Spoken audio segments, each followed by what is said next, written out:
ألا من كنت مولاه فهذا علي مولاه، اللهم وال من والاه وعاد من عاداه. بسم الله الرحمن الرحيم. الحمد لله. اللهم صل على محمد وعلى محمد. السلام عليكم ورحمة الله وبركاته. I'm making this video at the request of some brothers and sisters who had asked me to, explaining why it is that I became a Shia Muslim and why after 4 years I decided to reject Sunni Islam. I'm just going to go through some of the main reasons. I don't want to make the video too long.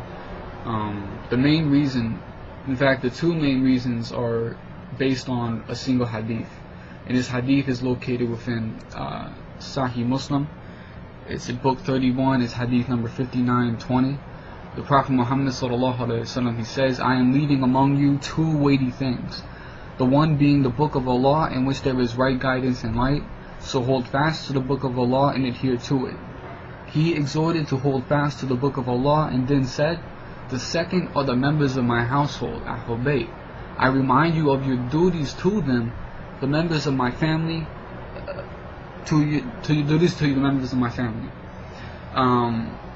So the first thing about this hadith, which became a main reason for me following it, was this line: remember the duties, your duties to my family. Now, when you look past a lot of the covering up and the conspiracy that's been used basically to hide a lot of the historical events that took place after the death of the Prophet Muhammad sallallahu alaihi wasallam, which is mainly the abuse and the oppression of Ahlul Bayt, which even at some point Sunnis have to acknowledge, the abuse of Fatima alayhi salam, in which she was slammed in the doorway, which caused her to have a miscarriage and eventually led to her death. The poisoning of Hassan, obviously the battle of Karbala, in which Imam Hussein alayhi salam and his companions were martyred. Later on, you'll notice that every single one of the Imams that followed that died unnatural death, meaning they either died by bloodshed or they died by poisoning. And so these are some major historical events that have been covered up, or at least kind of pushed to the side, in order to just not brought to the attention of Muslims. So for the Prophet Muhammad sallallahu alaihi wasallam to be telling us, remember your duties to Ahlul Bayt, but yet we're ignoring all these fundamental parts of our history for the sake of avoiding fitna. This had a major effect on me, because it just didn't make sense. But if we're ignoring these things and we're not holding those who were accountable for them responsible, then we are ignoring our duty to Ahlul Bayt. So that was the first main reason, the fact that Muslims have abandoned our duty to Ahlul Bayt, and we need to begin picking it up again. The second thing about this hadith, which is the second main reason for me accepting Shia Islam, was just the context of how he's speaking. When he tells us to hold fast to the Quran and hold fast to Ahlul Bayt, telling us this is how you follow your religion. As a Sunni, what do? You follow the Quran. Obviously, every Muslim follows the Quran, but in the same sense, when you look to the Sunnah, what are you basing it upon? You're basing it upon as-Salaf as-Salih, the three rightly guided, quote unquote, the three rightly guided generations, or the three righteous generations. And this includes the Sahaba, the Tabi'in, the Tabi'in. This is upon who the Sunnah is based for the Sunnis. I mean, they're going to say they base it upon the Prophet Muhammad sallallahu alaihi wasallam, but when they, in terms of how they explain what that Sunnah is, it's through those men, the as-Salaf as-Salih. But I can't find a single hadith within any Sunni book that tells me to follow as-Salaf as-Salih and the Quran. I mean, you can give me some few, hadith without references that mention these generations, but you're not going to find any hadith which tells us together to follow the Quran and follow as-Salaf as-Salih. Not a single one. You're not going to find a hadith which tells you to follow the Quran and follow the Sahaba. You're not going to find a hadith which tells you to follow the Quran and follow the Tabi'in, or the Tabi'in, or anybody, the four Imam, nobody. There's not a single hadith like that exists. But we have this one authentic hadith. This one authentic hadith that tells you follow the Quran, hold fast to the Quran, and Ahlul Bayt.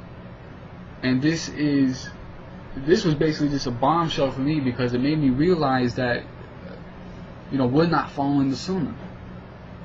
We follow the Quran and we follow Ahlul Bayt, and the Sunnah is based upon Ahlul Bayt, not upon the Salaf, the Salaf, the Sahaba, Tabi'in, Tabi'in, all these people. It's not based upon them. They hold no ground when it comes to defining what the Sunnah is. It's only these men and the women, the Ahlul Bayt, alayhi salam. So that was the second main reason based on that hadith. The third main reason was, I kind of briefly mentioned this a little bit, the covering up of certain historical events that took place in terms of the oppression and the abuse against Ahlul Bayt. The fact that we could ignore the fact that Fatima was angry with Abu Bakr alayhi salam up until the time she died, and he had denied her right of inheritance, this is a serious issue. The fact that she, there are, Sunni sources, talking about the fact that she was slammed in the doorway and abused, and she had a miscarriage. This is a serious issue, the fact that we're not talking about this. The fact that, Imam Ali was denied his right. The fact that, Imam Hassan was poisoned by a slave who had been coerced by Muawiyah. The fact that Ammar ibn Yasir, who was a follower of Ahlul Bayt, who remained loyal to Ahlul Bayt, the Prophet Muhammad ﷺ told Ammar ibn Yasir that you're going to be killed by a kafir, you're going to be killed by disbelievers. And it was the armies of Muawiyah who killed him. The fact that, we ignore, everything that happened at Karbala. The fact that we ignore the fact that, every single one of the Imams was killed, through assassination. The fact that we ignore all these events and we sweep them under the rug, and on top of that, the Sunnis will tell you, don't talk about them. They're going to tell you, don't bring them up. That fitna was between them, it's not between us. But the reality is that fitna that took place 1400 years ago between the Sahaba, between the companions, between Ahlul Bayt alayhi salam, that fitna affects us all the way up until the day of judgment. Because we all know as Muslims that Imam Mahdi alayhi salam plays a major role when it comes to understanding our deen in terms of the ending times in the last days. So what Mahdi are you going to follow? The Mahdi who has in fact been in occultation for how many, I can't remember the exact number of years, but for the time that he has, are we going to follow the one who's just going to claim that he is, and the Sunnis are going to follow? This was a major issue, the fact that we were covering this up, we were hiding it, and on top of hiding it, we were ignoring it on purpose, and we were being told not to talk about it. And anytime someone tells you you're not allowed to talk about something, and you're not allowed to read about something, and you're not allowed to research about something, it means two things. One, they're hiding something, and two, obviously, it's not the correct methodology. So this was, the next main reason for me to reject Sunni Islam and accept Shia Islam. And obviously the fourth reason, this is the last reason, there's tons of reasons, but I'm just going to go through the main ones. The last reason is my love for Ahlul Bayt alayhi salam. The Prophet Muhammad ﷺ told us to remember your duty to them, to follow them, they're purified, so on and so forth. And I have a love for Ahlul Bayt alayhi salam, and that love is so much that I would give my life for them. And this is a love that Sunnis don't have for Ahlul Bayt alayhi salam. I don't mean to start fitna by saying that, but that's a reality.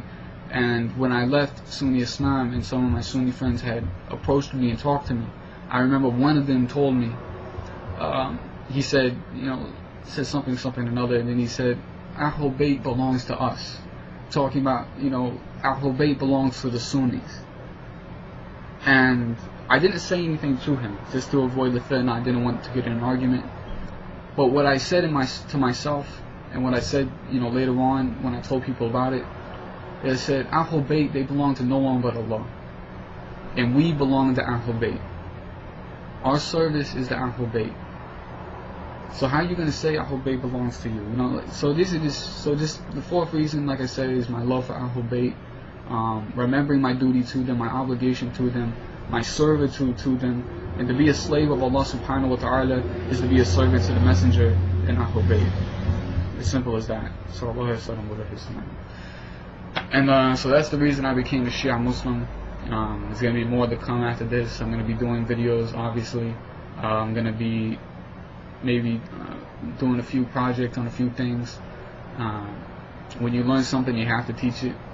You have to enjoin the good, forbid the evil, as Allah subhanahu wa ta'ala says within Surah 3 verse 104.